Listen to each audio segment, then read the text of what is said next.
Cerita dimulai dengan menunjukkan penerus Murayama yaitu Fujio. Fujio adalah siswa penuh waktu dari SMA Oya. Nama Fujio kini lebih terkenal karena insiden melawan kelompok Kidra sebelumnya. Banyak yang berusaha untuk menantang Fujio berkelahi, dan Fujio pun meladeni para preman yang menantangnya.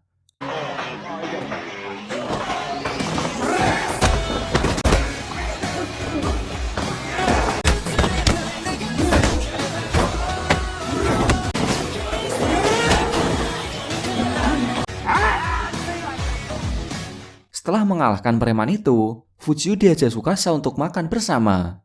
Tapi Fujio menolaknya karena dia sudah ada janji dengan teman-teman masa kecilnya. Yang dimana janji itu untuk membuka kapsul waktu yang telah dikubur 10 tahun yang lalu. Teman masa kecil Fujio ada Shinya dan Masaya. Mereka adalah dua bersaudara yang selalu bersama. Mereka berprofesi sebagai kuli bangunan. Lalu ada Madoka, satu-satunya cewek yang ada di lingkaran teman masa kecil ini. Sebagai info, Madoka ini pacaran sama Shinya. Selanjutnya ada Arata yang pada saat itu bekerja di sebuah bengkel besi. Dan yang terakhir adalah Seiji yang merupakan anggota teman masa kecil yang paling pintar. Selain berprestasi di sekolah, Seiji juga bekerja paruh waktu di sebuah swalayan. Mereka berenam dibesarkan di sebuah komplek besar yang bernama Komplek Harapan. Mereka sudah berteman semenjak mereka kecil dan bertahan hingga mereka dewasa seperti sekarang ini. Pada hari itu mereka berkumpul untuk menggali kapsul waktu yang mereka kubur 10 tahun yang lalu. Pada 10 tahun yang lalu, mereka mengubur kapsul waktu sebagai permainan untuk menghibur Seiji yang pada saat itu tengah bersedih karena ayahnya yang seorang polisi baru saja meninggal. Kini 10 tahun kemudian, mereka menggali kapsul waktu yang berisi surat yang mereka tulis dahulu. Seiji membacakan isi suratnya, dia menulis ingin menjadi polisi seperti ayahnya. Madoka menulis ingin menjadi pemain klarinet yang terkenal. Fujio menulis ingin menjadi pahlawan yang melindungi bumi. Masaya menulis ingin menguasai dunia. Dan Arata menulis ingin menjadi koki nomor 1 di dunia. Ayahnya Arata adalah seorang koki, tapi Arata tidak terlalu mengingatnya. Mereka lalu menulis surat lagi dan menguburnya untuk dibuka lagi 10 tahun kemudian. Mereka kemudian pulang. Tapi pada malam itu, yang tak terduga di perjalanan pulang, Seiji mengalami kecelakaan. Fujio dan yang lainnya tidak mengetahuinya. Pada suatu hari Arata diajak oleh Pak Bambang untuk pergi makan siang bersama. Pak Bambang adalah rekan kerjanya di bengkel besi.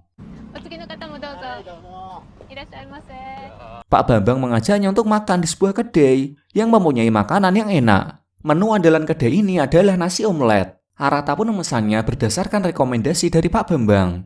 Begitu Arata mencobanya, dia teringat lagi dengan omelet yang disajikan oleh ayahnya yang seorang koki sewaktu dia masih kecil, bahkan sampai membuat air mata Arata menetes.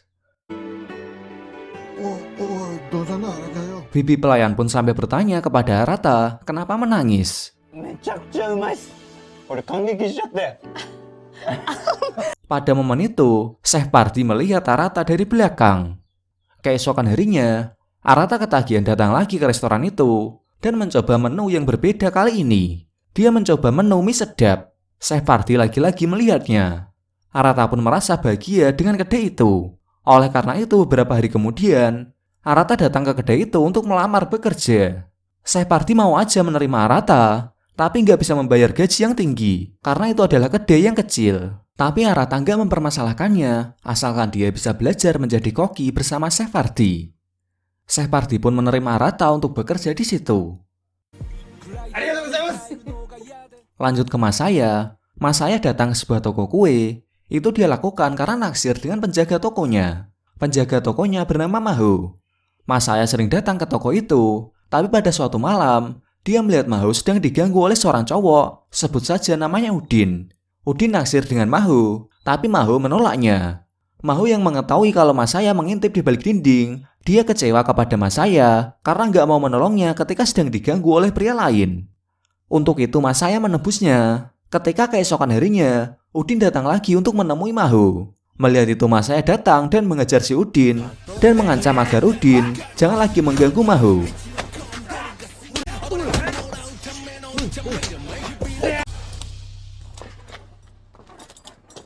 Maho pun kagum kepada Masaya yang mau menolongnya. Cerita lanjut ke Fujio. Suji dan si Baman mendatangi Fujio. mereka memberitahu ke Fujio kalau ada seorang bernama Motoaki yang mengincarnya. Motoaki ini adalah orang yang sewaktu kecil tinggal satu rusun bersama mereka. Dulu Motoaki selalu kalah bertarung melawan Fujio. Sekarang Motoaki ingin balas dendam kepada Fujio. Seperti apakah Motoaki ini? Nanti kita akan bahas ya teman-teman. Malam harinya Fujio mampir ke swalayan tempat di mana Seiji bekerja. Tapi teman kerja Seiji memberitahu kalau Seiji mengalami kecelakaan. Di sini Fujio baru tahu kalau pada malam setelah mereka menggali kapsul waktu, Seiji mengalami kecelakaan. Fujio bergegas ke rumah sakit, tapi karena sudah malam, Fujio dilarang masuk. Tapi untung saja ada sepupunya Seiji di sana. Sepupu Seiji menjelaskan, kepala Seiji terbentur cukup keras, tapi nyawanya berhasil diselamatkan.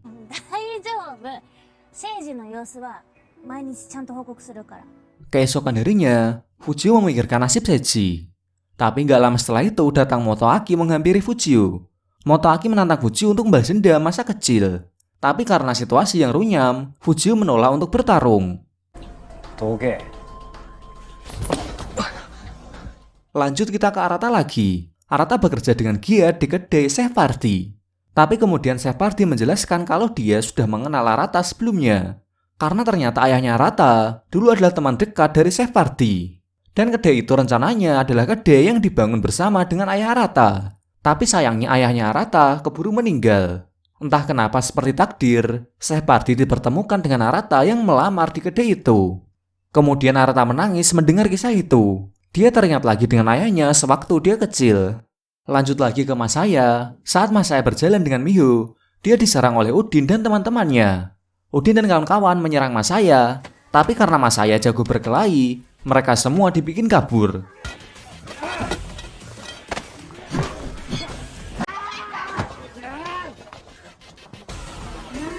Tapi perutnya Masaya terkena tusukan pisau, dan dia pun pingsan. Di tempat lain, Shinya bersama Madoka sedang mengobrol. Madoka pada waktu itu sedang melatihan klarinet. Alasan kenapa Madoka sekarang sering latihan klarinet adalah ingin mengikuti kompetisi klarinet nasional. Dia berharap ayahnya bisa melihatnya menjuarai kompetisi itu di TV. Karena ayahnya yang mengajari dia klarinet. Tapi karena kedua orang tuanya bercerai, Madoka tidak melihat ayahnya lagi semenjak dia kecil.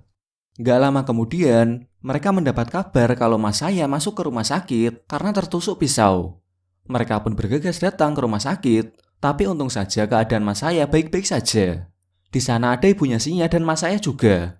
Shinya sangat marah karena adiknya ditusuk, tapi Madoka melarang Shinya untuk balas dendam. Sementara Maho terlihat menyesal dengan apa yang sudah terjadi dengan Masaya. Tapi ibu Masaya tidak mempermasalahkannya dan mengatakan semua akan baik-baik saja. Shinya datang ke gerombolan Udin dan kawan-kawan untuk membalas dendam. Dia memakai topeng lalu mengajar habis orang-orang yang menusuk Masaya.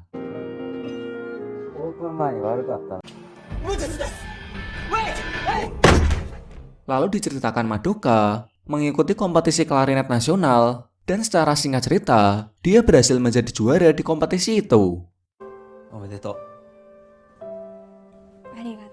Kita lanjut ke Motoaki. Karena Fujio nggak mau bertarung dengannya, Motoaki mempunyai cara. Dia memancing Fujio dengan cara mengejar Jamuo terlebih dahulu. Jamuo pun ditemukan Tsukasa dalam keadaan pingsan dengan kepala berdarah karena dipukul oleh Motoaki. Fujio mendapat kabar dengan segera menghampiri Tsukasa, tapi Tsukasa menyuruh Fujio untuk mendengarkan ceritanya dahulu sebelum membalas dendam kepada Motoaki. Tsukasa bercerita kalau Motoaki sedang kesepian. Ayah dan ibunya meninggal dunia. Dia terpaksa kembali ke kota ini dan mencari perhatian ke Fujio dan teman-teman yang lain. Oleh karena itu dia berusaha menantang Fujio. Dan setelah mendengar itu, Fujio datang ke Motoaki, lalu mereka pun bertarung di sana.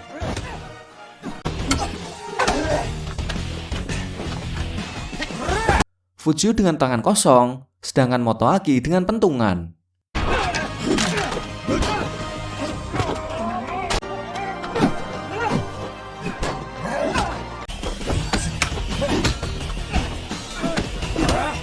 Motoaki yang kesepian ini melakukan ini semua karena ingin terlibat lagi dengan Fujio dan kawan-kawan.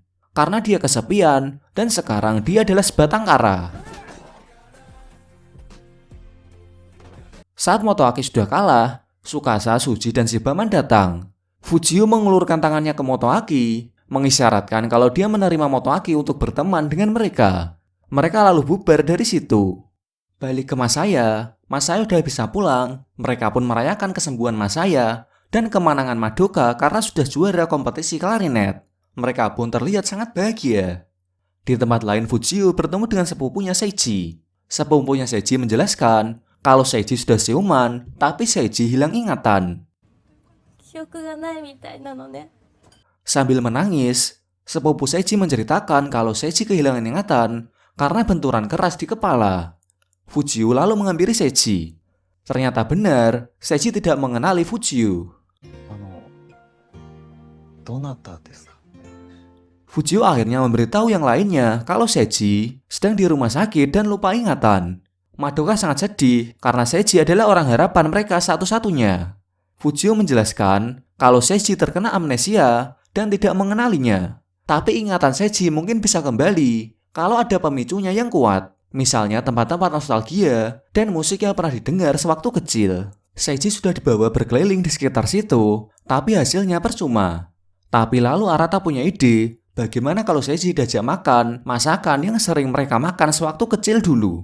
Mereka pun antusias. Mereka semua ganti-gantian menjenguk Seiji sampai diperbolehkan pulang. Arata juga membawakan kue coklat kepada Seiji. Fujio lalu mengajak Seiji berkeliling dengan kursi roda sambil bercerita tentang masa kecil mereka. Siapa tahu Seiji bisa mengingatnya. Tapi semua itu membuat Seiji sangat frustasi karena nggak mampu mengingat satupun, walaupun dia merasa senang karena teman-temannya selalu ada untuk dia. Melihat Seiji yang frustasi, lalu Fujio menenangkan Seiji dan dia bersama teman-teman yang lain akan selalu menemani Seiji sampai mampu mengingat semuanya. Lalu Madoka memberikan kapsul waktu dan memperlihatkan kalau Seiji di situ menulis harapan agar mereka berenam selalu bersama sampai 10 tahun ke depan. Seiji pun menangis. Di tempat lain, Motoaki meminta maaf kepada Jamuo karena sudah memukulnya. Kini Motoaki terlihat lebih bahagia dan sekarang Motoaki bekerja di bengkel besi bersama Pak Bambang. Dan keenam teman masa kecil menyuruh Seiji untuk memakan masakan yang dulu sering mereka makan sewaktu kecil. Tapi waktu Seiji memakannya, ingatannya belum juga pulih. Tapi di sini, mereka semua akan selalu bersama sampai ingatan Seiji pulih karena mereka adalah sahabat selamanya.